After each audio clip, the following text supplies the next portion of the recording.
Welcome to Crossbody Work. My name is Evan. I am Javier. And we're closing out the CM Punk three-parter.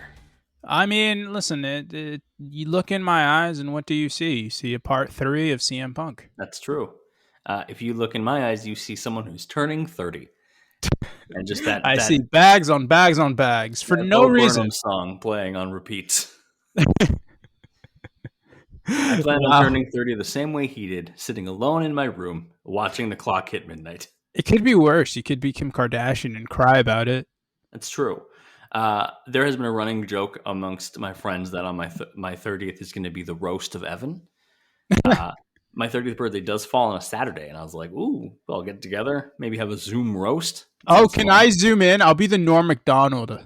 I'm not sure if you've ever seen the clip of Norm Macdonald when he's at the roast of Bob Saget. I think it was Bob Saget. I think it's Bob, yeah. It's one of the best roastings ever. I freaking love Norm Macdonald. R.I.P. R.I.P. to Norm Macdonald. But we are covering CM Punk, starting with the kind of, I guess, the tail end of his WWE run, the things that made him get out of wrestling. We'll get to the sad bits. We will get to the sad but bits. We'll also get to happy bits. There are a lot of good matches this week. Yeah. And there's a terrible Rumble. It's not honestly, on rewatch, it's not that bad. In terms of a Rumble with moments, it's lacking. It's lacking in moments. Yeah, it's not a memorable run. Like it's fine until 30. If what happened happens, if what happened didn't happen, like the finish and all that, the external stuff that okay, it's. I'm pretty sure people can guess which Rumble we're talking about here, but if the Daniel Bryan thing weren't the case, I feel like it'd be fine. It's not the worst Rumble I've ever seen. It's not the best. No. It's bottom half. It's bottom 10 for sure. Some good performances there. We'll get to it. Well, but before we get into that, we got to do all the normal plugs. Follow us on Twitter at Crossbody of Work. Follow us on Instagram too. We never post there, but maybe. I don't know why you say we. You're the one in charge of the Instagram. Yeah, but I post on behalf of the royal we. That's us. People, if you are upset that we have no Instagram activity, blame Evan. That's right. Blame me. Also, be sure to check out Takamania. They did Trivomania this past Friday, and I was on it. And did I win? Maybe. Did I lose? Maybe. Go check it out and see. No spoilies. You have to listen to find out. I listened to find out. I enjoyed it. Yeah, it's a good time. As always, the merch table is open, fullpressshop.com, and we continue to want to climb the charts. We want to climb up those charts. And how do we climb the charts? Well, we get the ladder and we climb very, very slowly. We climb charts by you rating 5 stars and telling a friend to listen to the podcast. So tell all your wrestling friends to listen to us, to follow us. We recently passed a milestone on Twitter, which was getting the Fetty Wap number of followers. Thrilled. I hate you so much. When Evan told me that, I was so mad at him. I wanted to get a screenshot, and then we surpassed it by like 3. And so my plan was if we surpassed it by 1, I would just unfollow, and then it would be good. But then I missed it. I was like, shit. You could have told me. You could have unfollowed it, and I could have unfollowed from my regular account and my burner account. Yeah, but instead, we're toast. Let's go into CM Punk. Let's talk about Punk in the WWE. We're looking at, in his first match, his historic WWE Championship reign. One of the best WWE Championship reigns ever. Yes. Yeah, speaking of 1738, that man held the belt for a long time. For a long time. Was it 434? 434. Yeah. I always remember it because it's the first number is the last number. Easy to remember.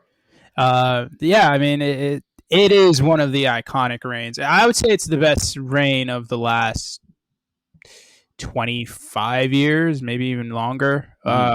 It's one of those memorable title reigns that, I mean, for as much as I love John Cena, the super long one that he had in 2006, I think so.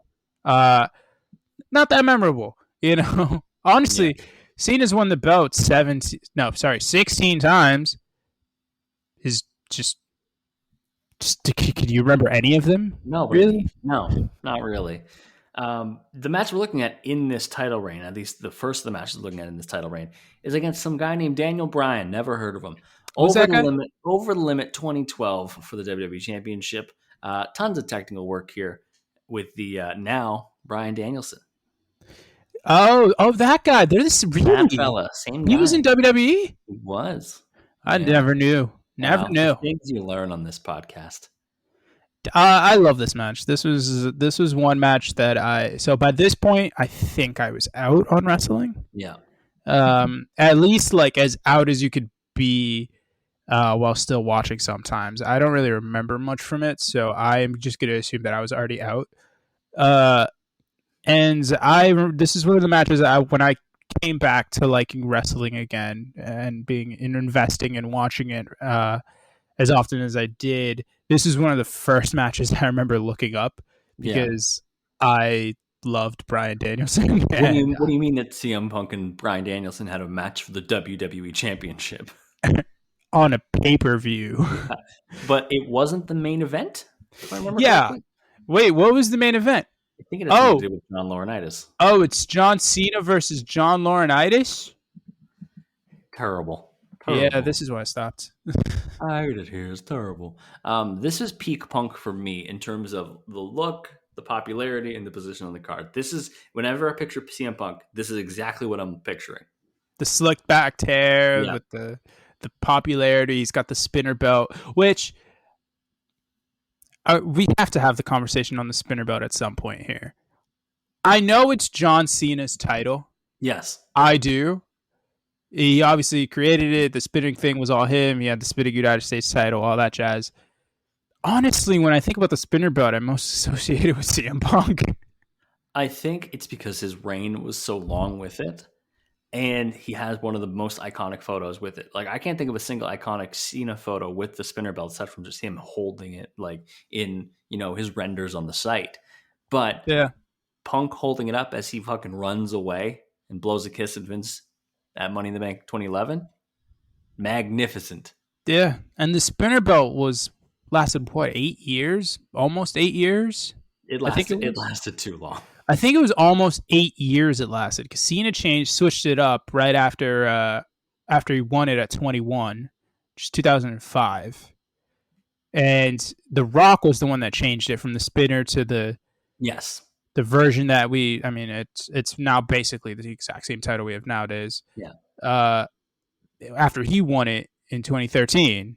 So yeah, 8 years. Holy shit. Sidebar. Because we're talking WWE Championship. Guys. Oh, I forgot that I had the thing. So we each had a thing this week. We did. I would say equal excitement levels for both of them. Yeah. Go ahead. Big E is the WWE champion. He is WWE champion without... The thing everybody had said with Big E is, Big E's going to win the WWE Championship by turning heel on New Day, or by getting more serious, by looking more like his debut character when he was the bodyguard for Ziggler.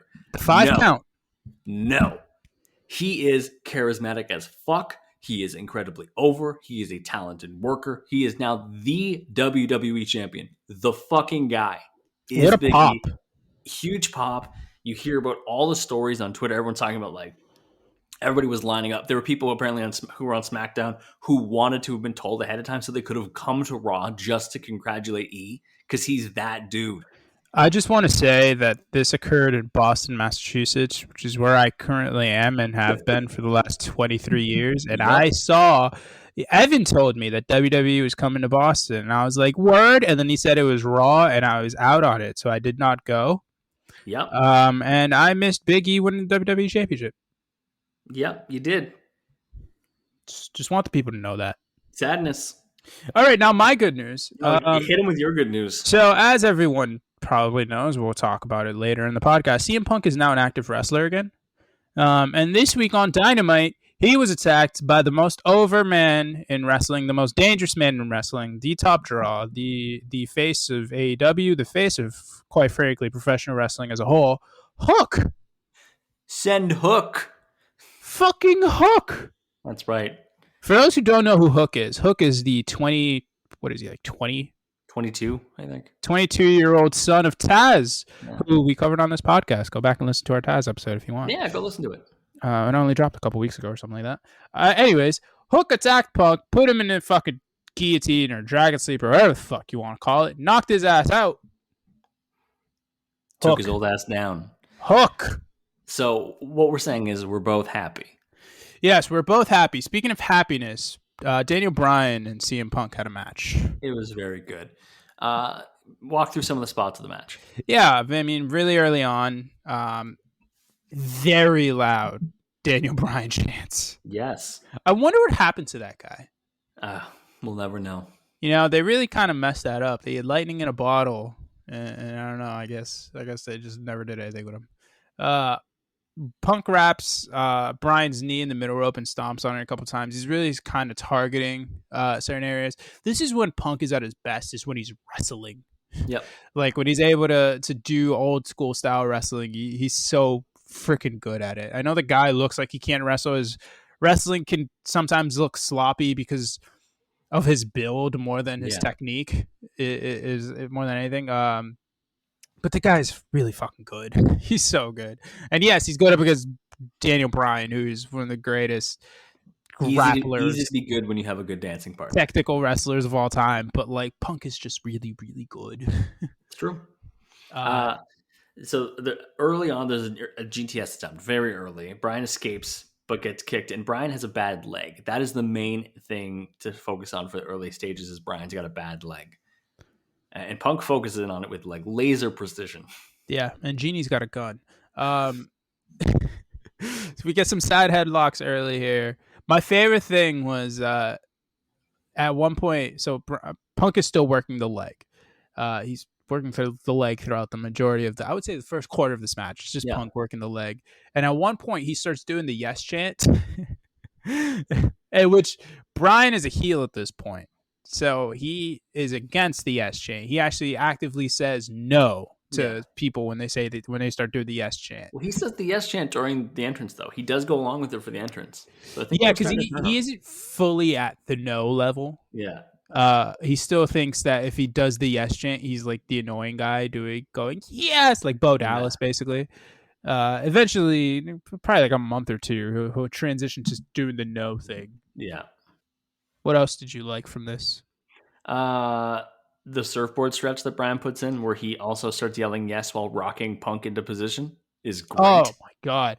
Did you? First off, yes, that was amazing. My favorite thing in the world my favorite part about this match was the stomp that CM Punk had, because it was the most insane thing I've ever seen. I've never seen anything like that before.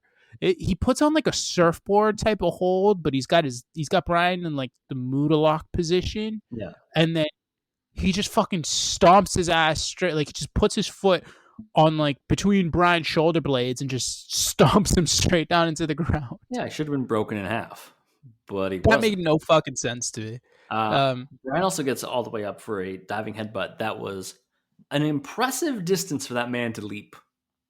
Yeah. Yeah, like he's like across the ring, like through the other corner, and he nails it. Yeah, it's pretty cool. I don't know. I wonder how. Like one day I want to get into a wrestling ring, like a legit wrestling ring, just to see the distance. Not only how big it is, but like how I want to know if people are able to do that shit because they're athletic and can, or like how much give they get from the ropes themselves.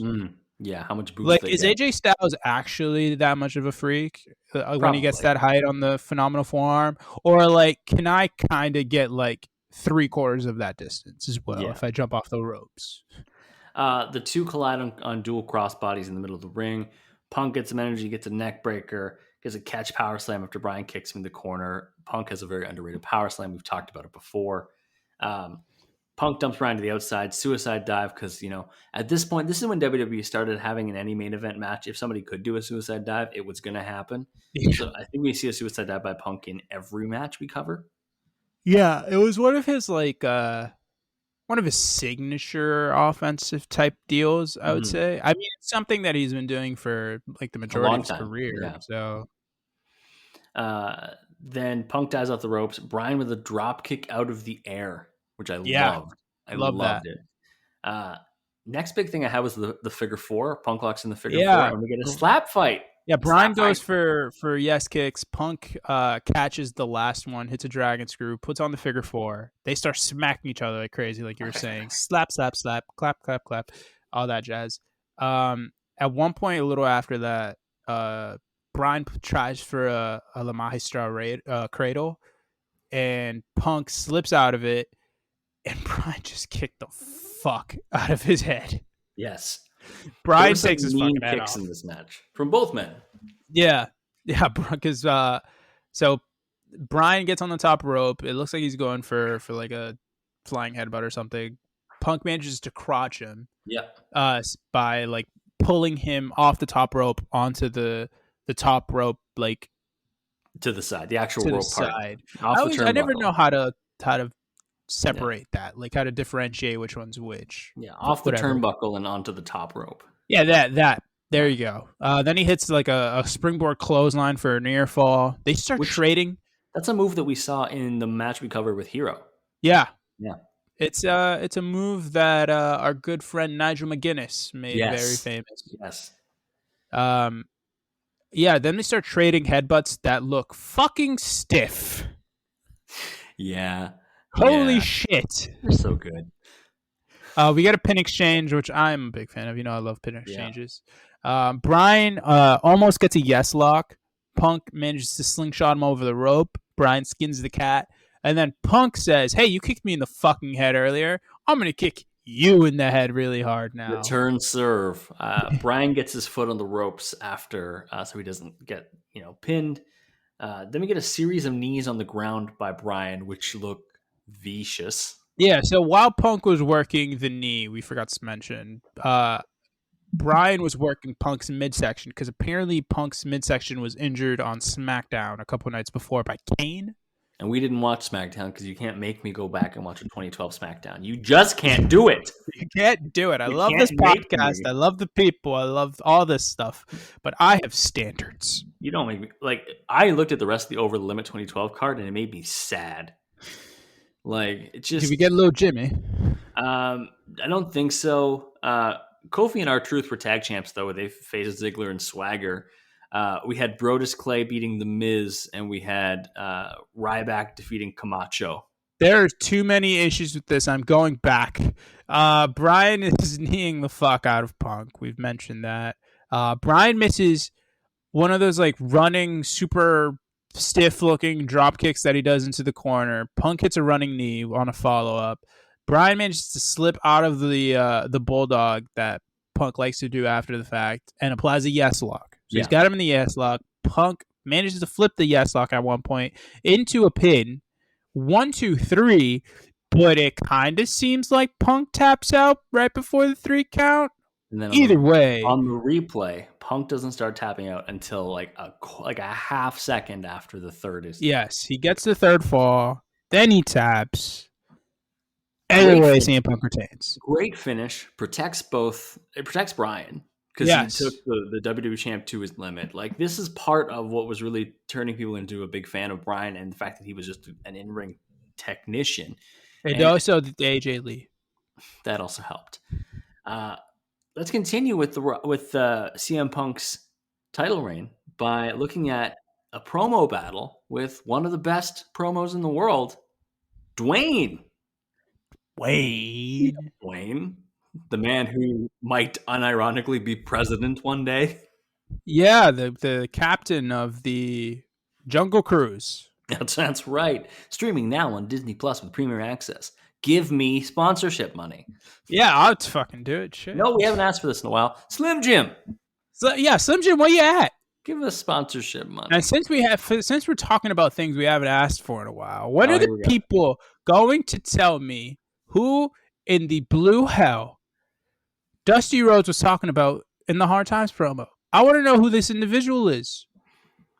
When we get to episode 100, we're gonna ask the people to submit. You're gonna send so many tweets and DMs to people trying to get the answer to it. And then you're just gonna or just give me fake answers. Surprise me. Just give us fake answers. Whatever. You could sound serious as fuck. Give me a fake answer and I'll believe it. Done. We're looking at a promo battle with The Rock 3 weeks ahead of their meeting at the Royal Rumble 2013. 413. That is the amount of days he has been champion at this point. Yes. Punk's promo was excellent. He's up there with Heyman, talking about how there's always a glass ceiling. It doesn't matter, how good you are at the wrestling. You need how to good be, you are at the talking, how Yeah. good you are compared to the two doofuses on commentary. The best is when he's talking about guys who deserve more credit. Yeah. Talks about how Bryan belittles himself with catchphrases now to get over. Or Brodus Clay, who's a monster dancing with 400 pounds. children. No, Or he has to shuck and jive. Yeah. Or how Lil Jimmy, an invisible person, is in a better position than Tyson Kidd. And I was like, that's a good point. Yeah. Tyson He's Kidd's not wrong. really good. Then he calls himself the greatest WWE champion of all time. I love this because you know what? He's speaking facts. Yeah, it's true. Like, shit, if he had to wrestle once a month at MSG, maybe he would hold it for 30 years. 30 years. And he's like, yeah, I'd be better than all the old champions. He'd be champion for 30 years in the olden days. And then he talks about how he's not successful because of the fans. No. He is successful in spite of you. Yes. And then The Rock shows up. Yeah, so the Rock... Oh, sorry. My favorite line of this entire promo, he says he didn't watch Piper smash a coconut over Jimmy Snuka's head and say, golly, I can't wait to electrify the people of Tampa Bay, Florida. No, because I don't care about the people of Tampa Bay, Florida. I, too, don't care about the people of Tampa Bay, Florida, especially Tom Brady. Yeah, I agree with that. Go to hell. Yeah, I mean, if you're listening to us from Tampa Bay, you're great. You have excellent taste. I just hate Tom Brady. Nothing against you. I don't like Florida. So yes, you have turned heel on Florida like 14 times in the history of this podcast. Yeah, so if you're listening from Florida, I'm not sorry. I'm still a fan of you. Thanks for listening. I'm not sorry about my disparaging comments of Florida. Punk says there's good guys and bad guys, and he is a very bad man. Rock shows up, calls Punk delusional, talks about the number 414, but then brings up the number 20 because in 20 days your time's up. It's a good Rock promo. It's a surprisingly good Rock promo. We'll get to it at the end. Yeah. He said that Punk said that when he won the title, he rejected the people. No, that the people rejected Punk. It's false. Like it's objectively false. Punk was the most over man on the roster when he won the title. He did not. The people did not reject CM Punk. Over the course of this title reign, he has rejected the people. Like, it is very, very publicly out there that the reason why Punk's title reign is viewed the way it is because of the way management put him on the card. He was over as fuck from beginning to end. Yeah, and they turned him heel to keep the title reign going. Yes. He says... So Rock gets a fucking cookie puss promo going, or chant going with the crowd, and I hated every second of that. Yeah, Rock is back to do three things: entertain them, stop you, and win the WWE Championship. And as I'm looking at the two of them, I was just thinking, I'm like, wow, this is like the jock and the alt kid in high school, like having a beef. This is like, you remember the first Spider-Man when Flash is about to beat up Peter Parker? Yes. Tobey Maguire and Joe Magnotti. I always forget how to pronounce his name. Joe M. Joe Magnotti. Joe Magnolia. Sofia Vergara's husband. So it's like the size difference between them. It's fucking hilarious. So I stopped taking notes on the Rock stuff because honestly, you said this was a pretty good Rock promo. I fucking hated it. This was an awful promo by the Rock. What I mean by it being a good Rock promo is there was a while when every Rock promo, and it was the end of his first run, not his Hollywood run. His Hollywood run is amazing.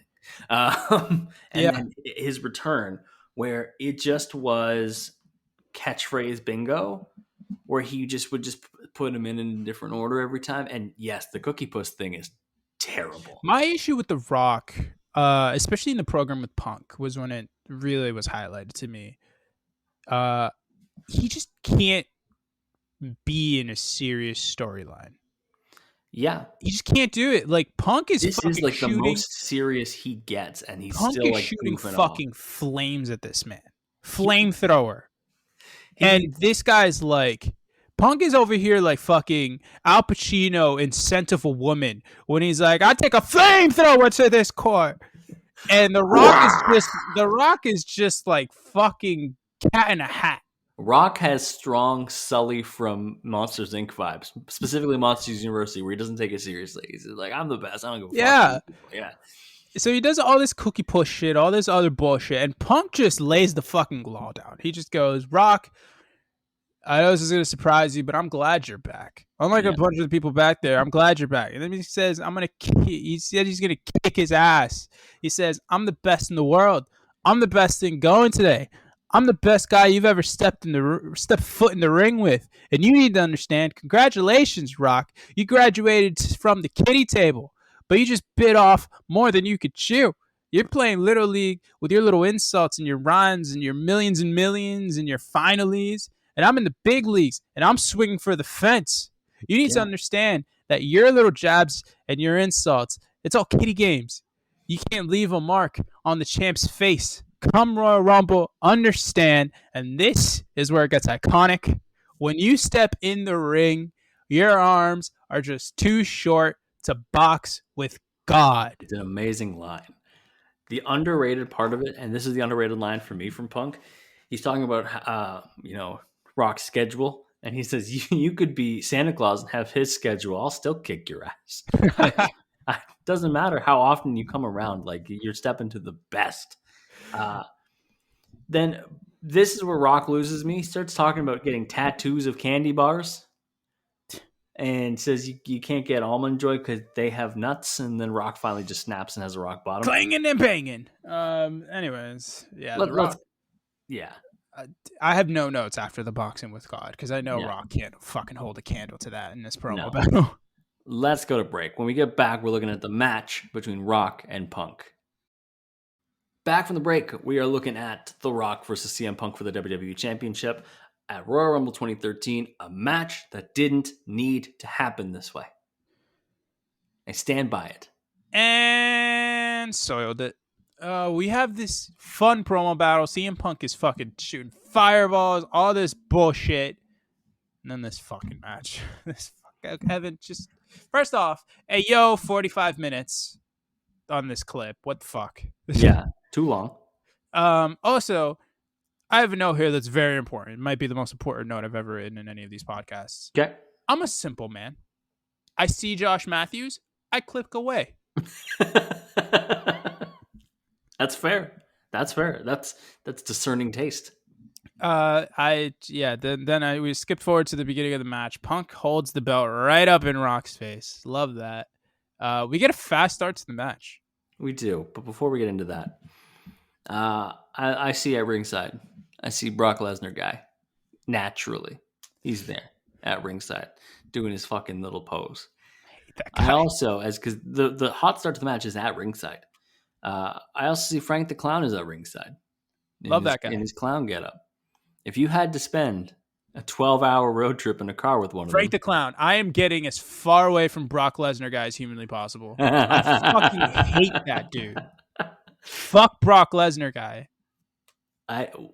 Why? Is it because he looks like he is where he's just fucking annoying? Come from? Yeah, he's just annoying. Frank the Clown is actually like a pretty chill dude. And he's got an in with the Foley family. That's big. Yeah, shout out to him. He's been dating Noelle for like 85 years. Put a ring on it, Frank. They're young. I'm old. Settle down. They're like probably your age. You're probably right.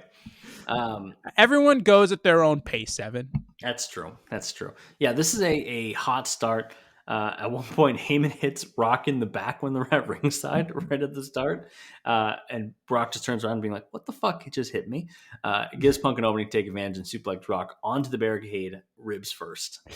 So before that, when the real action starts and they go ringside, it started off with Rock clotheslining Punk out of the ring. And I've been watching modern wrestling for so long that I was just thinking, holy shit, is Rock going to do a suicide dive?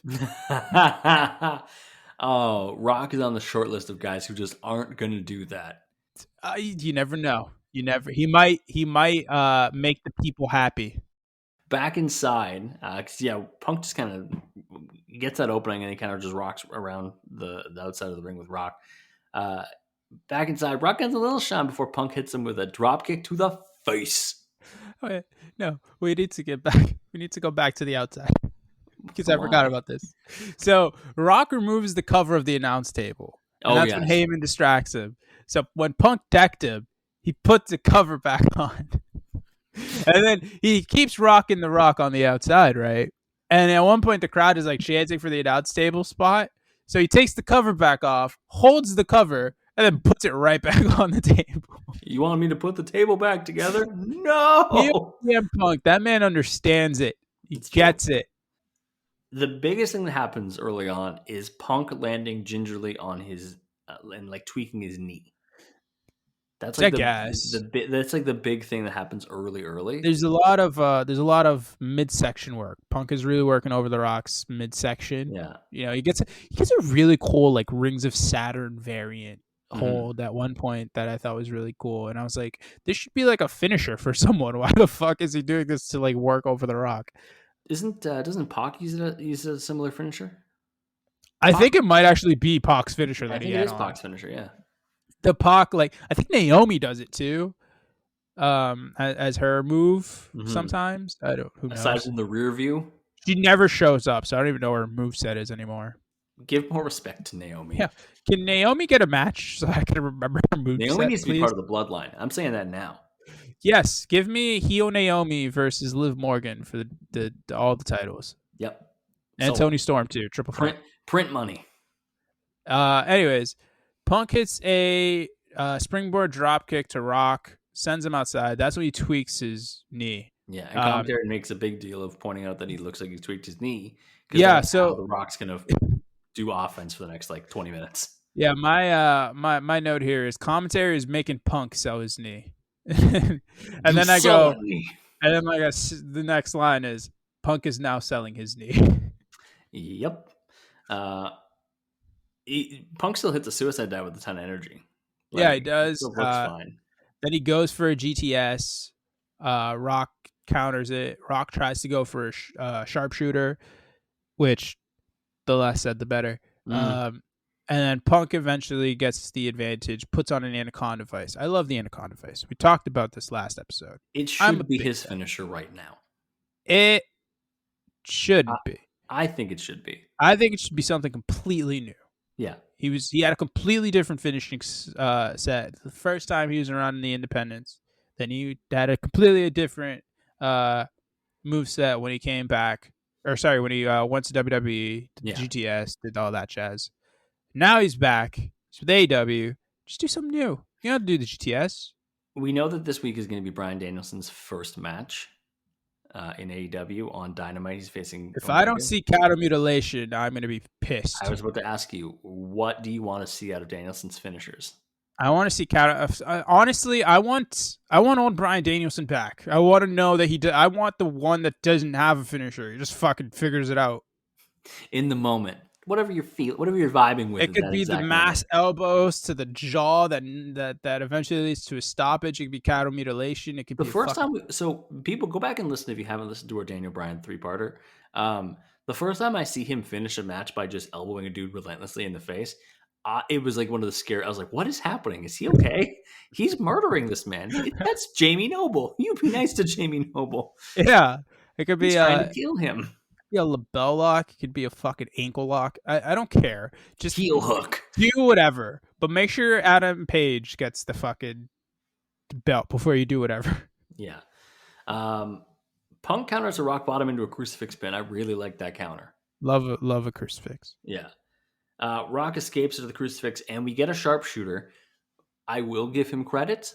In terms of Rock sharpshooters, this one is actually not bad. It's not terrible. When The Rock is like fully sunken in and everything, he makes the dramatics look good. Yeah. But the issue is like It's only good when you look at only The Rock. When you see the hold of the legs and that they're incorrect, and you see the person on the ground just in the most non-painful position possible, Yeah. it's just like Punk looks like he's doing a yoga stretch. barely. He's barely even getting the full stretch. The instructor would not be pleased. Namaste your ass home. So this is my second favorite part of the match. Is they are on the announce table. Punk gets the advantage, mocks that he does the GTS like taunt. Rock quickly then applies a rock bottom hold. Yep. The hold, he goes for the hold. As soon as he tries to lift CM Punk, the table gives way and they both fucking crash before anything happens. So the slam doesn't even occur. They just both crumble. It's really funny. It's fucking hilarious. And my favorite part is afterwards, Rock looks really annoyed because it was supposed to be a big spot, right? Yeah. And then him and Punk both get up and he just does the rock bottom on the side. Like, yeah, he goes into the ring, breaks the count, comes back. Yeah, he's like, we're going to hit a fucking rock bottom on the outside. So he just does it anyways. Yeah, so the Rock gets him into the ring, spine buster. He's setting up for the people's elbow. Which still pops me. That's spine buster, and it's always the right camera angle, and he starts doing the walk around. I'm always like, this is the stupidest fucking move in wrestling, aside from the worm, and I love it so much, I want him to hit it so bad. Lights go out. Yes, and the reason lights went out and lights stay out is because Vince McMahon had said that the Shield are not allowed to interfere. This is when the Shield was helping Punk win matches. Whoa. His title. Whoa, he did not. He had nothing to do with the Shield, Evan. I have no idea what you're talking. I did not have sexual relations with that woman. Yes. So Shield wasn't allowed to interfere, but it's in the dark, and the Shield are very clearly here, and they whoop the shit out of Rock. We only put him through the announce table. Yes, and we only know that it's the Shield because Cole is a narc and keeps yelling about it on commentary. My favorite thing is JBL after the fact going, "Shut up, you stooge!" This is great. This is peak JBL. This is the greatest match JBL has ever commentated over. Punk, so the lights go back on. Rock's gotten put through an announce table. Punk just starts laughing as he gets up, being like, "What happened? What could have gone on?" So at that exact moment, Dynamite started playing last night for me. And guess who opened the show? CM Punk. Yep. He's doing commentary. He drags Rock into the ring and pins him for the win. Everything's happy. CM Punk is WWE champion. He goes on to WrestleMania. Stomps on the Rock. To face out of the ring. John Cena. And then CM Punk main events at WrestleMania. Everybody's happy. He never leaves WWE. Things are great. Just fucking no chance. That's what you got. Vince is here, and he won't have it. Shield wasn't allowed to interfere, so Vince is going to strip Punk of the title. Before he can do that, The Rock has grabbed a microphone. No. He does sound exactly like the guy who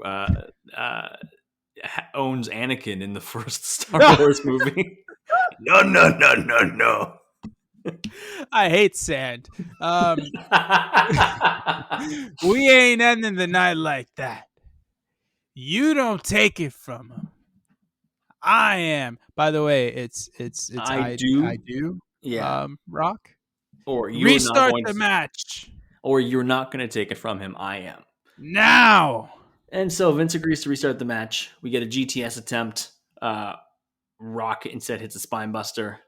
The people's elbow. One people's elbow. That's it. Mind you, this man, CM Punk, was fresh as fuck, boy. Yeah. Still fresh as fuck, boy. Like, he was fine. He had nothing. He had one rock bottom like 15 minutes ago. He was fine. He was doing well. He was doing all great. One fucking people's elbow. Yeah. Hate that it ended on people's elbow. Hate that. Oh my God. Was the way it was anyways. This is part of the reason Punk would leave WWE is because the inability to actually get a main event at WrestleMania. He has gone on record saying that was part of the reason why he stayed. Yeah, it was because he wanted the main event. Yeah, and then they never let him happen. And I still think to this day it's the dumbest thing in the world. Mind you, I wasn't watching live at the time, but going back and watching through everything, yes, I unfortunately watched through everything. it should have been a triple threat. It The should have been a story triple made threat. sense. You had the history there with Cena and Punk. You had like it just made so much freaking And sense. it allows Cena to be the babyface and Rock to be the tweener, which would be perfect for him. Yes. It would have been Yeah. perfect because no one was gonna fucking boo The Rock, and no one wanted to see a babyface versus babyface match between the two at WrestleMania either. For You 2 throw years in a Punk row. into even if it was just like an elimination style match, it would have just made sense. Would have. Let's move on to what I think is my favorite match out of the bunch this week. It's 100% mine. I did not realize that this match was as good as it was because we talked about this SummerSlam. So we're at SummerSlam 2013, CM Punk versus Brock Lesnar, no DQ match. This match and this SummerSlam are awesome. Yeah, they fuck. Yeah, because this is the SummerSlam where, when I say SummerSlam 2013, as a listener, you're probably thinking, oh, Daniel Bryan beats John Cena. Correct. And that's really good. This match on the undercard, incredible. I would argue that this was the match of the year for 2013. I really would. It's really good. As far as WWE goes, I don't want to put myself out there. Disrespect to like New Japan or something. Yeah, we got an Okada-Tanahashi match here, so... The match starts, and the clip that we have is, I believe, the exact WWE one. They posted this on YouTube. The match starts with Brock just charging Punk. Yeah. Also, at this point, important to know, Heyman had recently betrayed Punk at Money in the Bank to side with Lesnar, and he made Punk lose the Money in the Bank match. So Punk is a face here, and Heyman is a scoundrel. And this is Punk in his Wolverine facial hair. I mean, something that everybody with facial hair has done at some point is to be like, how do I look with sideburns or mutton chops? And then normally you shave them off. I really, really wish that I could tell you that I cannot grow facial hair aside from a mustache. So just grow your mustache out. I have before. I can't do it. It gets really itchy. It bothers it, like the top part of my upper lip, like right where the edge of the lip area starts getting really irritated. Yeah. Hate it it so much. Don't know how people do it. Who knows? Early on, Lesnar just trying to fucking rock Punk. Yeah, Punk is a fucking child compared to Brock Lesnar. That's true. Punk with a high knee catches Lesnar, knocks Lesnar to the outside, and of course, we get our suicide dive of the match. Yes, we get our suicide dive within the first minute. This is truly modern day wrestling. I like Punk's like, I'm going to use these steel steps and I'm going to hit Lesnar with them. And Lesnar's like, I am going to body check the steps back into you because I am a mountain of a man. I'm big as fuck, boy. So Lesnar picks up Punk, tries to lawn dart him into the ring post from the outside. Yep. We all know what's going to happen here. Punk versus pushes him in. Yeah. Pushes him in, and Lesnar gets fucked. Punk gets on the top rope, does a top rope dive out to Lesnar, hits a flying clothesline off the announce table. Punk goes after Heyman for some. They're like, hey, what a creative offensive move when he jumps off the announce table. And I was like, that was some of the weirdest shit. Like, he's looking around like, what can I do? Announce table. Clothesline. Yeah. Yeah, why not? But yeah, no, it's he then gets distracted, goes after Heyman. Brock is just like, oi! You don't get to touch him like that. I get to touch him like that. Not my daddy. Daddy. Hands off my daddy. I don't know where the accent came from. Brock Lesnar has the opposite of an accent. It's me, daddy. Brock Lesnar. Even though he lives in Saskatchewan. That's right, Saskatchewan. Where is Saskatchewan? Give the people and me a geography lesson. Okay. In terms of, Canada as a whole, Saskatchewan is like the middle province. It is one of the rectangular ones in the middle. In terms of what you could be going, I think directly north of Idaho, Montana, around there. Directly north. Nice. Yeah. You talk about the match. I'm going to double check my geography. That's perfectly fine. So, Brock pounces. He throws Punk over the announce table. Brock lays. So this is actually a really cool spot. So Brock grabs the announce table cover, lays it on top of Punk, and then double stomps it. I like that one a lot. That was a really cool spot. Brock is. I have no hair. This just Brock is rocking this dude. Which yes, Brock is rocking. Brock is fucking that kid up. Montana and North Dakota, if you go straight up, is Saskatchewan. Yeah, 2 states I've never been to and probably never will be. Actually, I've been to North Dakota. I'm Great. gonna make it a mission to go and eat pizza at every state. No, So I've far, been to South Dakota. My bad. I want to think about this. I've eaten pizza in Massachusetts, New Hampshire, Connecticut, Rhode Island, New York, and New Jersey. States I've been to. Six. I've probably eaten pizza in all of them because I love pizza. It's my favorite food. South Dakota, Nebraska, Minnesota, New Jersey, Michigan, Virginia, and DC. DC isn't a fucking state. It should be though. DC statehood. Just count it as Maryland. DC 'cause it's statehood. Maryland. Should be DC statehood. We all know it. So you could check off Maryland. I will check off the Maryland. We were talking about a match, I'm pretty sure. Yeah, Brock. So Brock is fucking killing CM Punk. Heyman is telling Punk to stay down. Yep. Just screaming at him, stay down. Brock puts on a bear hug. The only person who's allowed to. Yes, again, the only him, maybe Wardlow, and Mabel. That's Brian it. Cage. I meant modern day people. Yeah, Mabel is forever. We understand.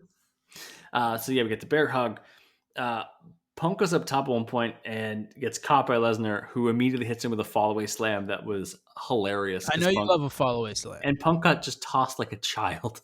Because he is everyone is a child compared to Brock Lesnar. And then Punk with some creativity and trying to get out of a hold, he just bites Lesnar's ear. He goes Tyson Holyfield on. We need to fucking talk about this. We've been talking about the side headlock that CM Punk puts on at the beginning, or like the working stages of every match, basically, right? Yeah. Brock Lesnar put on the most intense headlock I have ever seen in my fucking life. Because he doesn't do things half-assed. That is incredible, that headlock. Like, I'm not even kidding. That might be the greatest headlock I've ever seen. And we've watched a lot of headlocks. We've watched a lot of... I have seen a shit ton of wrestling, people. That's true. We are now over this 400 matches we've watched for this podcast. I hate you so much. Hey, we bring it to the people. We do it for the people. We do it for the Rock. We do it for the people. Punk starts biting Brock. He hits the running knees into the corner. On the third one, Brock catches him. Punk manages to slip out, hits a roundhouse kick, and then a flying elbow for a near fall. But also, Lesnar does the stumbling around where he doesn't quite know where he is. Like, he's in his fighter stance. I love that. Love that sell. He's very good at it. Brock sets up for an F5, so Punk is on his shoulder. Punk slips out, hits another roundhouse kick. Yep. Lifts Brock up, honestly, pretty easily. He gets him up for the GTS, and he's got Brock, like, pretty honestly, I was kind of shocked by how effortless that was. Yeah. That's a pretty deep squat right there. It gets countered into a Kimura, and Punk is down. And I was like, oh, look, a preview of when he goes to UFC. This is how well it'll go for you two. It's so mean. It's true. It's so mean. Not a preview. Punk counters that into an armbar and then a triangle. And no one saw the triangle choke like Brock Lesnar because he looks like Grimace. He becomes purple. Yes, I love when he flipped off The Undertaker. Brock hits a powerbomb. Punk holds on. Brock, after a couple seconds, hits another dramatic powerbomb, but with emphasis. And both men are down. Brock hits 3 normal suplexes. Yep. In a row for a near fall. It wasn't the Los Amigos because he did let go. Yeah. Or the 3 Amigos, I should say. Sorry. Brock menacingly grabs a chair. That is the best way I could describe it. Yeah. He menacingly grabs a chair. Punk dives out onto him. Brock holds up the chair. So I guess both of them got hit because they did kind of both sell it at the same time. I don't know what was supposed to happen there. I don't know if that was the I don't think it was really planned. Punk starts unleashing with the chair on Brock because, again, no holds barred. Mm-hmm. Brock catches the chair. Punk low blows him before Brock is able to swing the chair because if Brock Lesnar swings that chair, Punk is dead. Yeah. He'll get decimated like the snap. Yeah. Yeah. He'll just fucking fade away. No, it's like how when at the beginning of Infinity War when Thanos was just fucking up the Hulk. Just with fisticuffs. Let him have his fun. It's like, oh no, this is fun for him. Who is this fun for? It's not fun for me anymore. I'm about to say spoilers for a What If episode. So you haven't watched all the What If episodes, skip ahead about a minute. The end of the zombie episode when you see Thanos with 5 of the Infinity Stones, and all that's left is T'Challa with one leg, Peter Parker, With the cape. and Scott's head. What the fuck y'all gonna do? What Die. are you gonna do? Nothing. They're not gonna do You shit. guys Hope got that nothing. Captain Marvel shows up and fucks them up. Exactly. Yeah, hi, welcome back if you skipped ahead a minute. Yes. We missed you so much. We get Javier's finishing move in the match. Yes. Tell the people. Punk grabs the chair, takes it to the top rope, and hits a diving chair shot on Lesnar. Yes, a steel chair shot off the top rope. My finishing move, people. Heyman gets the chair away from Punk, and the distraction allows Lesnar to save Heyman. Punk grabs Heyman's tie, who's on the apron, while he's in the F5 position. Lesnar has to release the F5 because he can't move around because he's got a hold of Heyman. He gets caught with a GTS.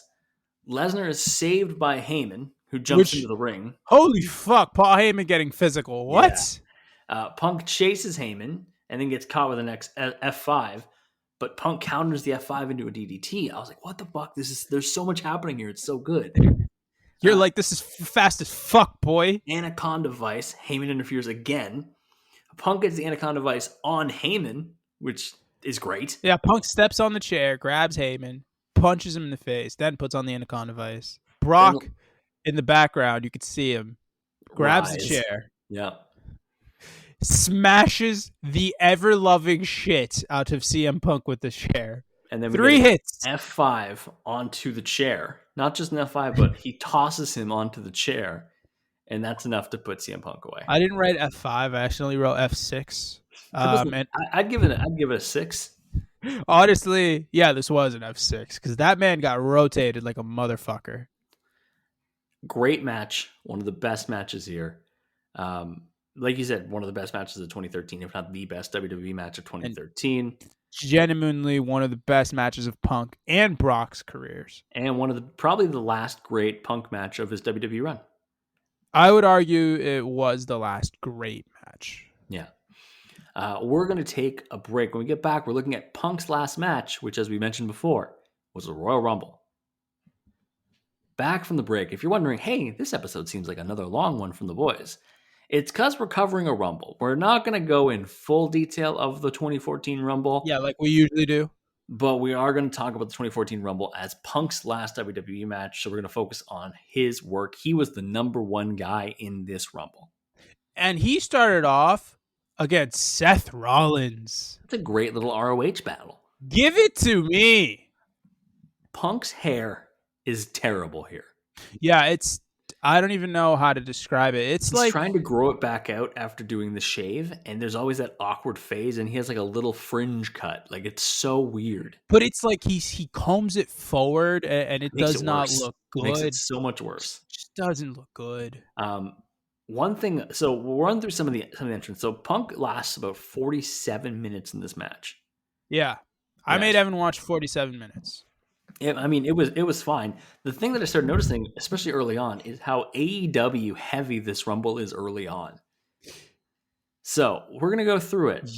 Kind of, yeah. So, like you mentioned, Rollins is 2. Number 3 is Sandow. And Punk manages to hit a neckbreaker DDT combo on Rollins and Sandow, which was nice. As we know, Sandow's not an AEW guy. He's an independent guy. He's an NWA guy. Yeah. Next, although, I mean, it's pretty much the face of AEW, Cody. Yep, Cody's out. He squares off with Sandow. Punk gets the sneaky elimination of Sandow. Cody hits a crossroads on Sandow. Yeah, really nice. 5 is Corporate Kane, the worst iteration of Kane, and I'm including fake Kane. It's Kane in slacks. Yeah. Business grandpa. Does not look good without a shirt on. I can tell you that much. Mayor Kane goes after Punk. Because I guess the original plan for WrestleMania 30 was going to be Punk versus Triple H. Yes. And he had said some disparaging stuff about Kane. Anyways, Kane sets up for a choke slam after rocking Punk for a bit. He does a sidewalk slam, all that other jazz. The Kane beats. Yeah. Punk hits a roundhouse kick, eliminates Kane. Yeah. It's 2 eliminations early for Punk. Next is God's favorite champion. That's right. The Redeemer.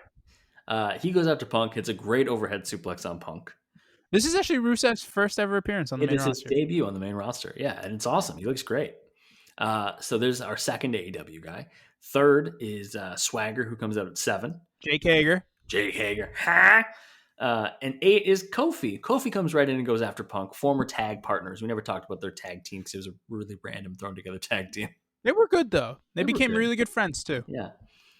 Number 9 is Jimmy Uso, pre-Uso penitentiary phase. It's the first Rumble for the Usos. Pre-Uso penitentiary, but also post one of his DUIs. Oh, Jesus Christ. My favorite thing about Uso coming in is Punk tries to headbutt him and sells it because he never headbutt a Samoan. And it's one of my favorite little in-joke rules of wrestling. And you just see they don't focus on it. It's just him in the background. You see him try to headbutt Jimmy and you just go like, God damn it. And then Jimmy's like, nah, man, you can't do that. If he headbutts him. Next is Goldust. Dustin Rhodes, who's currently in AEW. Yes. Rusev we get a gang up. Yeah, we do. Go ahead. I was going to talk about the Rusev elimination, but yeah, that's the gang up. Yeah, that is the gang up. Punk. Who else is in it? Punk, Kofi, Cody, and Rollins. Yes, and they all eliminate Rusev. Kofi gets bumped onto Rusev on the outside, and Rusev does like a backbreaker. He catches him like a fall away slam type of position. He does he drops him on his knee a couple of times, and then he places him on the barricade for some reason. So that way we can get our yearly Kofi spot. Kofi runs the barricade, jumps to the apron. It's incredible. It's a really Next good spot. is Dean Ambrose, John Moxley. So yeah! We have, what is that, four AEW guys in the ring right now? And a possible future one. Dolph Ziggler's out next. It comes in like he's shot out of a cannon. And 13 is R-Truth. Dolph was over. Dolph was over as fuck. Dolph was so fucking over. Which Survivor Series 2014. 14. So later this year is when he beats the Authority. Yes. This is the year after one of the best pops I've ever heard was when he won the title on the night after WrestleMania. This whole time, while these new guys are coming in, Punk pretty much staying out of the action a little bit. Yeah, he fades out, and we'll get to that. But you do see at one point him take some classic Goldie offense. You see Goldust do the drop down like throat punch in the background. You're like, God, that's good shit. Love that for you. Yeah, we'll get to why Punk. I mean, aside from the usual Royal Rumble chicanery, we'll get to why he's more of a bit player in the background of this. Before 14 comes out, we get another Kofi spot that I think people forget about, but is also really good. When his feet are stuck under the bottom rope, and he's R-Truth comes out and gets eliminated. By the way, R-Truth gets tossed. Yeah, Rollins drop kicked his ass out. This is before R-Truth was a certified. Oh, and also Jimmy Uso.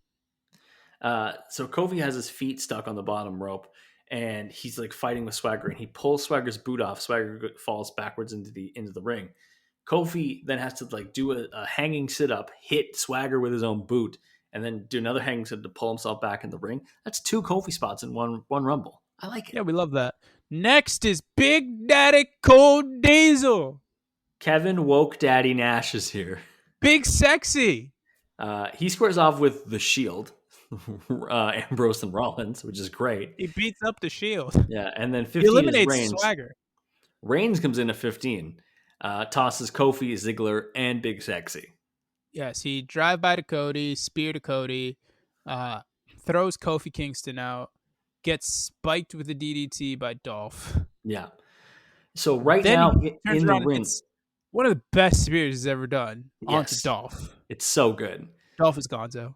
Right now in the ring is Seth Rollins and Roman Reigns, 2 of WWE's top stars, and 4 AEW guys. The Rhodes Brothers, CM Punk, Dean Ambrose. Yeah. And the way that it's squared up here is the Shield versus Punk and the Rhodes Brothers. Yeah, so people who have had their issues with the Shield. Yeah, so you know what the obvious choice is here. We've got how Frankie Kazarian is the elite hunter. Yeah. We've got the Shield hunter, because out next is the Great Khali. I just wrote the GOAT. The Shield hunter, the Great Khali is out. He takes them all out with chops, and then they come back and they eliminate him. Punk hits his high knee on Rollins. Cody gets eliminated by Goldust accidentally. Roman then dumps Goldust. And so that means it's the Shield versus Punk. So we need somebody to come out and even the odds. And who Triple comes out? power bomb on Yeah, Punk. who comes out at 17 to even the odds? It's a shameful thing. Lost your head. 17 is Sheamus as a return. I did not realize that Sheamus was out for that long. I didn't Yeah, remember he Money was in a the return. Bank. He tore his labrum. That's right. And Ouch. He did it again. He did it again though, because he was supposed to be in that Survivor Series match, but he was gone because he tore his labrum, and that's when he came back with the mohawk. The mohawk was a good look. It's a look. He rocks There are the very Shield. few people who are allowed to rock a mohawk. It is a look, Evan. It is a look. That is as much as we're going to discuss it. 18 is the Miz. 18 is the Miz, and who is like pseudo babyface. I don't know what the deal is with the Miz. I don't remember. I don't like this. 2013 Miz was not good. 19? The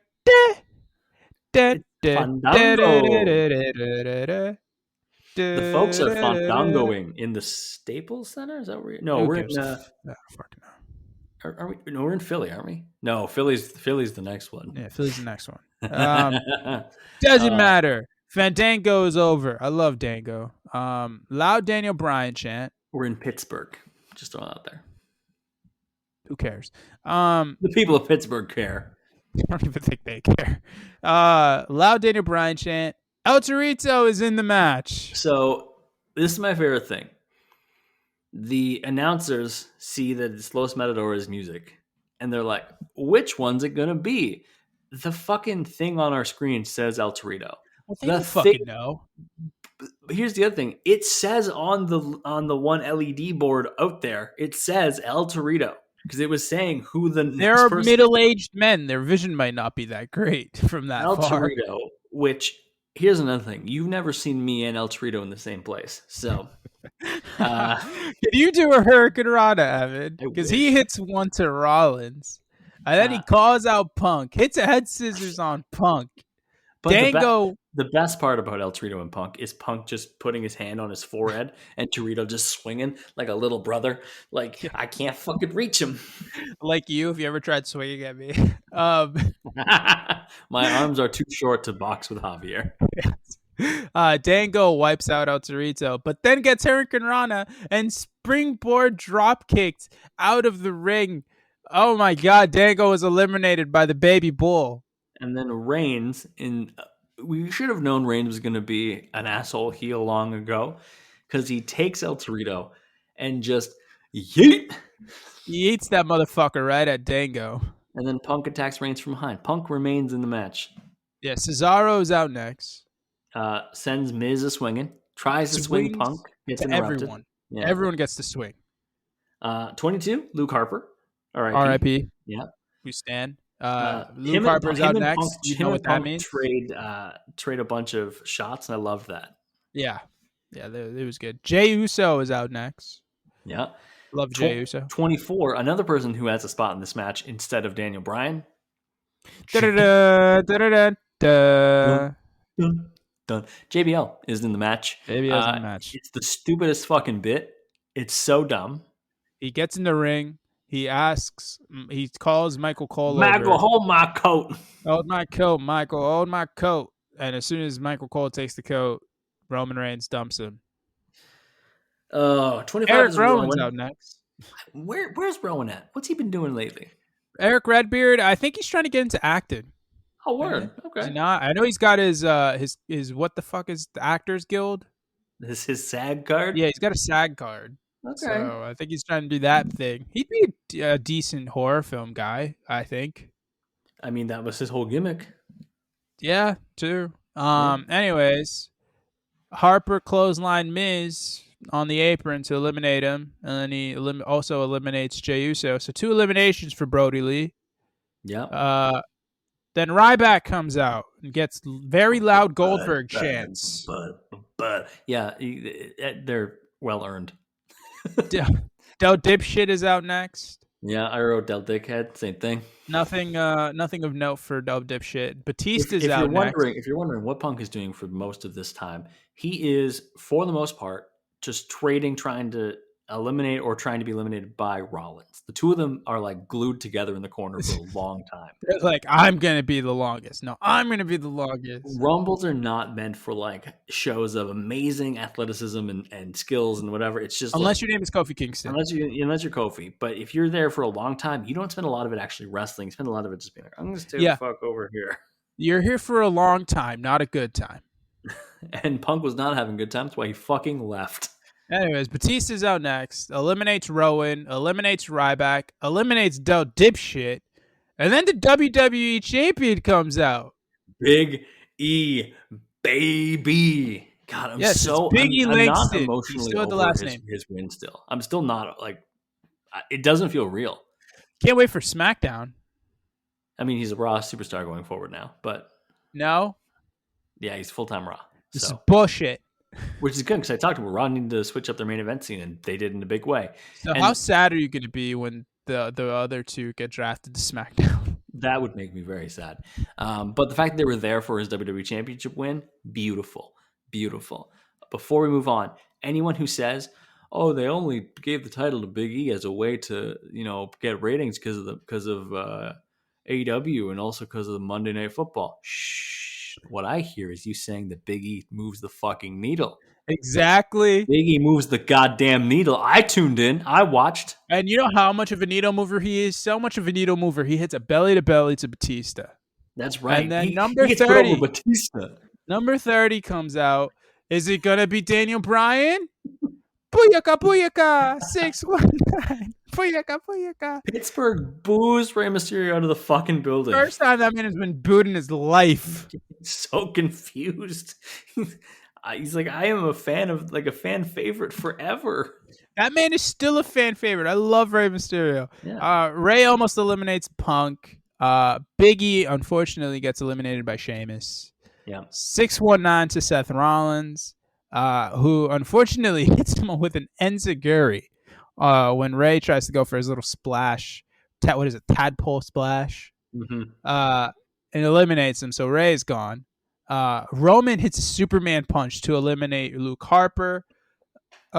Ambrose immediately tries eliminating Roman before Rollins is like, yeah, what the fuck? Yeah, you don't get to do that. And then Rollins and Ambrose try eliminating Cesaro, but Roman comes in and dumps them all, motherfucker. And that gets us to our final four, right? Yeah, we get to the final four. They're all like exchanging finishers or like signature moves or whatever. Punk hits a GTS on Roman and Sheamus before Kane fucking comes out.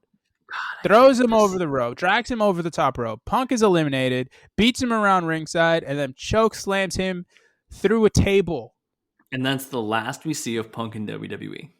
Yes. Batista won the Rumble, everybody. Everyone knows that. Running tally of where the competitors in this match are now. 12 of them are still in WWE. AEW 7, because I included Brody Lee as part of AEW. Yeah, as you should. 6 guys on the indies or saying indie bookings, and 5 guys retired. I thought it was going to be much more AEW heavy, considering the first 10 people, over half of them were AEW guys. Yeah, that makes sense. Yeah. I mean, honestly. Okay, so after this match, we found out when Punk left, he had a MRSA growth, just at the waistband of his trunks. He was miserable. He was sick. He hated everything. He hated his life. Hated his job. Couldn't stand being around these people anymore. Almost died. So he was gone. He just ended. He quit. He just walked out on WWE. Got handed his release notice, the release papers on his wedding day in June. Oof. Fucking sensational podcast with Cole Cabana where he just brought a flamethrower to the entire company. Did I go back and listen to the podcast? Yes, I did. It is still very good. I will not. I mean, we all know the beats. He talks about how Dr. Maroon is an idiot. Vince McMahon didn't want to give him the whatever. There's a lot of sour grapes, yes, but a lot of factual stuff that a lot of people have backed up throughout the years. Yeah. About the company and how shit they are at handling stuff. And yeah, CM Punk Wonder what that guy's doing nowadays. Let the people know what that guy's doing He's nowadays, an all Evans. elite boy now. He's an AEW boy. Yes, the thing we never thought would happen has happened. AEW signed CM Punk. He has returned to wrestling after being a stay-at-home husband, after being a comic book illustrator, or not illustrator, comic book writer, after being a UFC fighter, like I mentioned, after Dude, being a you've WWE backstage MMA host, commentator, yeah, MMA commentator. The man wore many hats, actor. but he's back to his best hat, which is wrestling. So our last match we're looking at is his return match at All Out that just happened a couple weeks ago versus Darby Allin. Everyone's fave Punk Dad is back to face off against his Punk son. I would like to put a disclaimer out there now. I would like to post a retraction Okay. on my most recent article on Full Press Coverage. FPC Wrestling, go read our shit. Yeah, in my article reacting to All Out and why AEW just put themselves on the map or whatever, why they're the best for wrestling. I don't even remember what the article was about anymore. It's been too long. I said that this was the match of the night. Upon second viewing, it is not. The It's match of the second. night is the Lucha Bros versus the Young Bucks. I watched that match again. It's that match. That is the best tag team match in the history of AEW. It's one of the best tag team matches I've ever seen, period. Yep. It's I incredible. overreacted. I would like to apologize to the people. This match, I saw somebody post on Twitter that they just essentially did the beginning of the match is a carbon copy, shot for shot remake of the 1-2-3 Kid Bret Hart match. Yeah, I had that in my notes. Yeah. Punk with the Bret Hart facial expression against 1-2-3 Kid. Like they do almost, I think it's about like a minute and 15 seconds worth of the exact same match. And it's all the hammerlock spots where Darby has the hammerlock on Punk. Punk's trying to escape. They do the bounce off the ropes. He rolls through, keeps the hammerlock on. Like all of that is pulled directly from the Bret Hart 1-2-3 Kid match. Yeah. And like it's one thing to do an homage. It's another thing to do the same fucking match. Obviously, And the match it doesn't go that worked. way forever, but like it started really well, and it makes sense. Punk is the old vet who knows his way around the block, and Allen's the young upstart like Sean Waltman once was. Yeah. Once they get through everything here, Punk gets Darby up for a GTS. He slips out, leaves the ring for a breather. He's frustrated as fuck. Darby comes back after a while. He gets the advantage. He is so fucking fast. Yes, Darby Allin is fast as fuck, boy. it's not the first thing you think. The first thing you think about with Darby Allin is, oh, this man's a crazy risk taker, like all these things. This He's man might so be more smooth. insane than Jeff Hardy. Yeah. Speaking of things that are insane, Punk in long pants. Thoughts? I don't like it only because of where the seam of the waistband is. I don't like the seamless waistband. Get a seam on that fucking waistband. Have it go up a little higher, and you've got me. Whatever, it's fine. I can live with it. It's basically, I mean, if you think about it, it's not too far off of what his WWE gear was like when he had the Mm-hmm. trunks and whatever. It's just more like now we don't see a good chunk of his quad anymore. So, Not enough quad. you basically saw everything from the knee down was covered Mm-hmm. by like a boot and extenders and knee pads and shit. So like, yeah, I mean, it's whatever. I don't like the pants. Again, I don't like the seamless waistband. I'm not a fan of that. I just thought it was weird. The first time it came out, I was like, "Did you lose your clothes? Are you borrowing from a friend? They also look a bit too loose, if I'm being honest. Tighten those up. Tighten them up. Get thicker than Snicker. Tighten that shit." All right. Yeah. Loud welcome back chants. Yeah. Loud welcome back chants. The fans are thrilled. The Irish whip spot. Okay. So CM Punk Irish whips the living crap out of Darby. Darby goes to the corner, but he doesn't go to the corner. No, he goes through the corner. So Punk whipped him into the corner, and instead of doing because the first thing people think of when you toss him to the outside with an Irish whip into the corner is either the Michaels or the Flair, right? Flair would do the all the way up and come back in. Michaels would usually do the all the way up, flip up and over. Allen just goes through the top and middle rope, just to hits the the outside. fucking ring post, Yeah, and bounces outside. like a Doesn't fucking brace pinball. himself. No, because that dude crazy. Punk puts on a bow and arrow. He Yeah, gets an abdominal. There we go. Got it. Abdominal stretch on.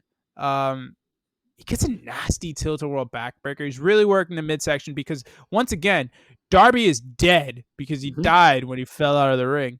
the man just walks around with fucking body bags because he knows what's gonna happen. Yeah, they're for him. They're for me. He puts on a headlock. CM Punk does because it's not a CM Punk match without a headlock spot. It's true. Back to the abdominal stretch. I will get this. I will get this. The abominable stretch.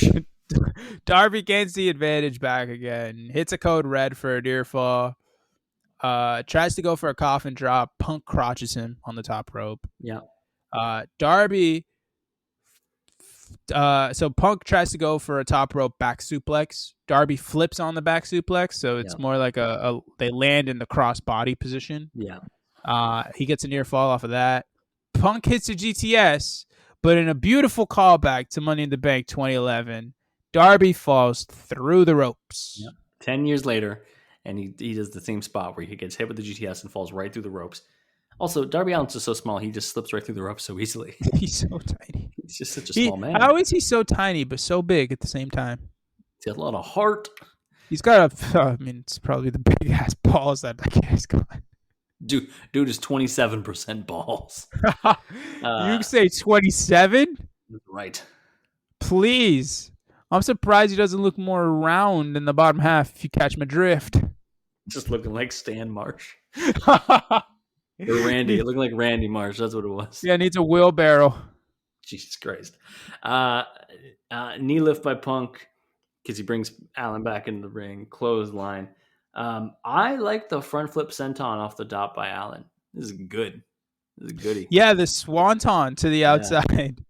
I love it because you can hear JR being like, I can't call it a swanton. My favorite thing is the spot just before that where the fucking insanely fast, insanely reckless suicide dive that Darby Allin does. Yeah. It's the only way he knows how to do these things. He's like, I am going to propel myself at you at 1,000,000 miles per hour. You don't even have to catch me. You can flick me off to the side. Just strong opening scene of The Boys vibes where A-Train just runs through that woman. Yeah. And he's like, I can't stop. That's Darby Allin's approach to the match. He's like, I just got to go fast. He is the Ricky Bobby of professional wrestling.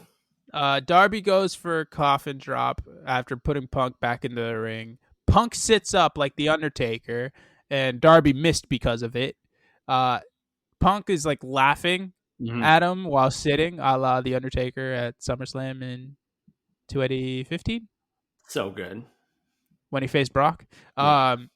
Darby immediately puts on a crucifix pin for a near fall. Punk lifts him up for the GTS, but Darby tries to do the last supper cradle, which is that cradle pin that he does that no one's ever broken before. He's 100% success rate with that thing. Really? Punk gets out of it. Leg lariat by Punk, which is beautiful. We love a leg lariat. Sami Zayn is the king of the leg lariat. CM Punk is up there. He gets him up.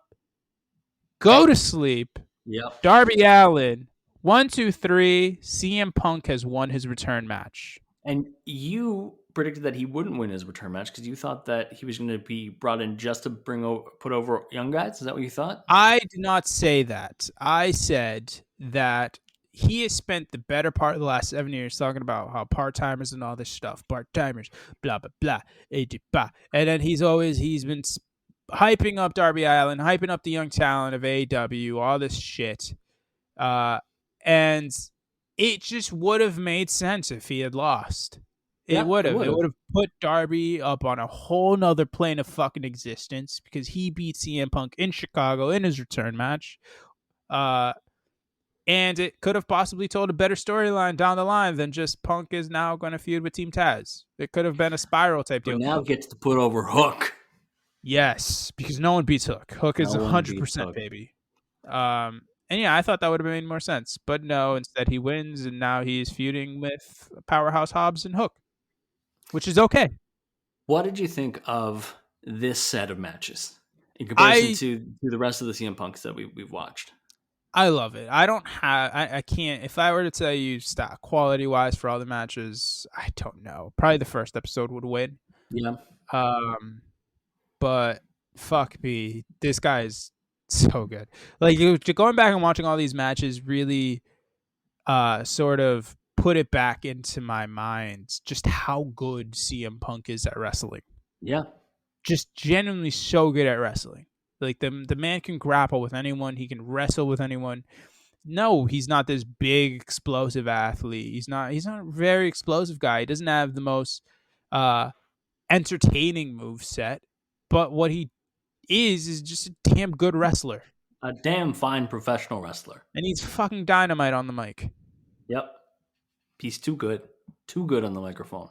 So I mean, shit. I knew my thoughts on CM Punk. I fucking love the guy. He's been one of my favorite wrestlers the majority of my life. You got to see a lot more Punk than you have Never probably knew. seen. Yeah.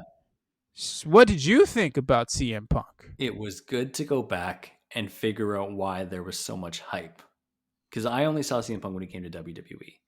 I've mentioned it before in the podcast that I was a WWE guy all the way through, except for like being really little and watching ECW, right? Punk 1 would have been amazing in ECW. But 2, I understand now why the diehards were so passionately behind CM Punk in every feud. It didn't matter if he was at the top of the card. People were behind him 100%. Babyface or heel, you bought into him as a character, right? It doesn't matter if he's feuding with Ryback because Paul Heyman fucked him over, or if he's trying to convert Rey Mysterio to the Straight Edge Society. He has a way to make you care about him as a character, and his matches are top notch. And then to go back and watch his Ring of Honor stuff and his independent stuff, you realize that his matches in WWE were toned down versions of what he could still do. That's crazy. Because his WWE matches were consistently the best matches that WWE had. And it highlights to me a bigger problem in terms of WWE just not wanting to highlight just good professional wrestling. You know what I mean? And the reason that Punk could still be successful is because he is an entertaining person, even if he is more of a professional wrestler than a sports entertainer. Yeah. So I thought it was really fun. He is one of those people who naturally is a generational talent as a performer. Mm-hmm. Like he can do it all. He can go to WWE. He can do the style. He can put on incredible matches. He can tell an engaging story. He can, again, he is fucking incredible on the mic. He is legitimately one of the best promos in the history of professional wrestling. Yep. He's not a body guy. You know, he just isn't. He's got a different look to him. He's got all those tattoos. He's got piercings on his lips. He's 6 feet tall, 6'1", whatever the fuck he is. He's not a big dude. The reason why it worked so well against John Cena and why that is one of the best feuds throughout their entirety of the time that they were doing that in the history of the company is because they're polar opposites. Mm-hmm. What's the beauty of the Stone Cold Rock thing? They're polar opposites. Yeah. You know, it's incredible. You know, the thing that makes Punk so awesome, and to me, a generational talent as a wrestler is just like it's really hard to care. You know, like it's really, really fucking hard to care about people in wrestling. Like I have you know me. I love Pete Dunne. Pete Dunne has got me fully invested. Where did that love come from? Do you remember the fucking first United Kingdom tournament? It's so good. When he was like the heel and he was just like a dickhead. And he headbutts the guys ahead of day 2. Yeah. I related to that. Why? Because fucking I'm a dickhead. You know, like there aren't like a big amount of people that I care about, but Punk's ability to make you care regardless of who the fuck he's going against. Yeah. Like the guy was going up against a super over Daniel Bryan. Yes, it was the infant stage of the Yes movement, but he was still like red fucking hot. Like it didn't matter. Punk was going to be more over. He could do it against Cena, who, yes, it's a yeah boo type situation. It's still John Cena, and he was better. He was better than the guy. He could do it against the Rock. Doesn't matter. He fucking beat The Rock in a promo battle. And you know what? If they continued with that feud, if he didn't leave WWE, I bet I would have been invested in him versus Kane. Think about that. I don't know Kane. about that one. Hybrid Kane. Well, could at least make me want to watch it. I did. I am interested. Like I think one of the bigger misses of Punk leaving, and I'm glad he left. I want to reemphasize that everything that he did when he left that company, even from the beginning of just plain leaving the company, 100% behind it. He absolutely needed to do that. He should have done it, and I'm happy that he did. And I'm happy that he's happy again with wrestling. But I really, really wish we had gotten those promos with him and Triple H. That would have been great. Those would have been fucking amazing. But instead, we got what we got, and now we have Punk back, and he's in AEW, which is great to see. And he's cutting promos against Taz. And fucking up Hook. No, he does not get to fuck up Hook. That is going to wrap up this week's episode. Next week, now that we're done the three-parter, we are back to our one-off episodes. One of the most random ones is coming up. We are covering wrestling superstar Virgil. The fuck money king himself. The Olive Garden legend. Oh, shout out to the fuck money. I love the fuck money, man. We're going to cover Virgil. I can't think of, aside from the match against Ted DiBiase, a match of Virgil's that has ever stood out to me. So I've got nothing. I have never seen a Virgil match before. I haven't even seen the DiBiase match. We're going to have a great fucking time covering Virgil / Vincent because he was Vincent in WCW. I can't wait to look up Virgil videos on YouTube in preparation for that. Not even watching the matches. I'm just going to say... what's going on with Virgil. Just what's Virgil up to these days. Where is he right now? I want to know what he's probably in an Olive Garden. We love nothing more than a hard turn on this series. That's why we're going from the wrestling excellence of CM Punk to Virgil. Yeah. Yeah, we do this a lot. So next week, join us for Virgil. Javier, where can people find you on social media? I'm on the Twitter machine at JMelloSports. Follow me, plus. Follow me on the Twitter machine at It's Evan Gomes, ITSEVANGOMES. More importantly, follow the podcast on Twitter. Now that we've surpassed 1738 followers, get us up to 2,000. Let's do that. 2,000 Twitter followers, which sounds absurd. The goal is to eventually get to 3,000, so I could just start singing that Jonas Brothers song. Oh, I thought you were going to just start doing all right. For Andre, 3,000. She said, I've been to the year 3. Anyways. Follow us on Twitter at Crossbody of Work. That's going to wrap up this week's episode. So we end, of course, with life advice from Javier. So Javier, any final words from the people? So this week on Life Advice with Javier, I technically got a job. Woo, love that for me. So I just want to put it out there. Like, this is more geared towards college kids towards the end and at the end and just beyond the end. So, like recent grads. Hell, even if it's been a couple years, who cares? Fucking don't worry about it. Like I graduated thinking, hey, I'm going to go into sports. I'm going to be a sports journalist, all this jazz. And I had no idea what the fuck was going on. And then a pandemic happens and I wasn't able to do the sports journalism and I, geared my focus in different ways. And finally I have a job. Yeah. Technically speaking, I do. I at least get a contract. Yeah, it's big. That's big. It's big. It's a step towards the full-time employment that I've been seeking. And it's a really good opportunity. I'm not going to say it because don't fucking stalk me, weirdos. But like, yeah, just know that like you don't have to know what you're doing right now. Everything will figure itself out. Just keep going, keep grinding. Do you remember, like, especially if you're doing all this? I assume most people graduate when they're in their early 20s. You're in your fucking early 20s, man. Yeah, you got lots of time to figure it out. You've got time to figure it out. Evan's almost 30. Who the fuck knows what Evan's doing these days? He's fucking living life is what Evan's doing. He's figuring it out. I've been doing this podcast with Evan for a year and a half plus. Who the fuck knows at this point? Evan looks happy as fuck. I'm vibing. He doesn't even have a job. That man is happy as fuck. Hey, freelancing is a job, and so far it's going really well. And that actually ties in with some advice that I have. This is, bouncing off of your thing. You just figure it out. And right now, I got contracted to write an article for people who are graduating university and college who are worried about like what their job is, and they're like, oh, what if it's not my dream job?